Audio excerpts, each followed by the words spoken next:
work for the American Geophysical Union. We are located in America, but we're international. All sciences from planetary to solid core. We've got over 60,000 members, but we impact a wider community of over 300,000 worldwide. So it's exciting. We are a publisher as well. We have 22 journals, and 5 of them are Gold Open Standard, and we're very supportive of open policies and open data. Well, there's an organization called the Coalition on Publishing Data in the Earth and Space Sciences.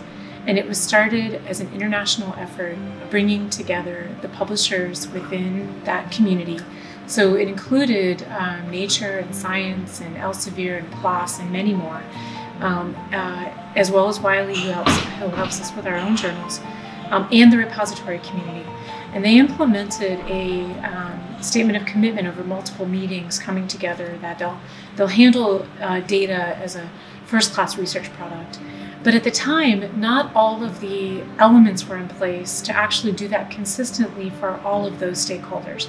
So when I joined AGU as their senior director for data leadership, that challenge was in front of me. How do I help our members, their organizations, do better with data?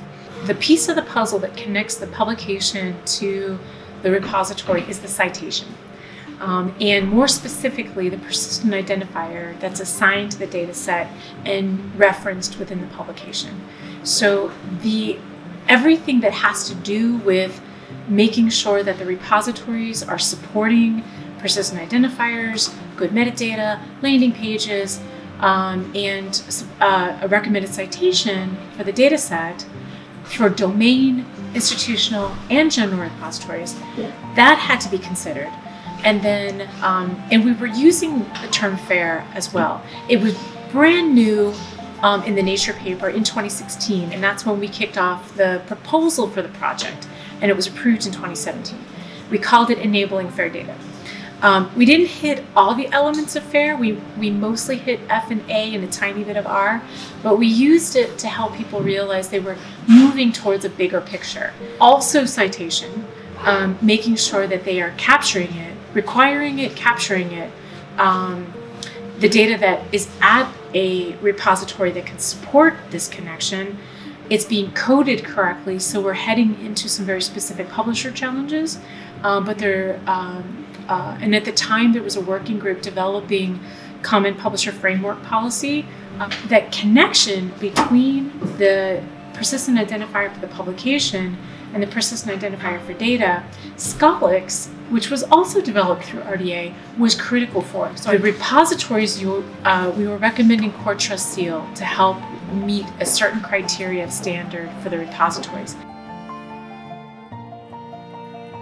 Our partnership with RDA was really important because it's a big organization. There's a lot of moving parts, and I needed help to navigate.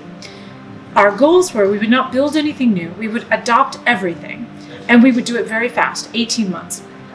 And we would figure out what everything was, fill a gap in if we had to, and then knit it all together for a final solution for international stakeholder adoption.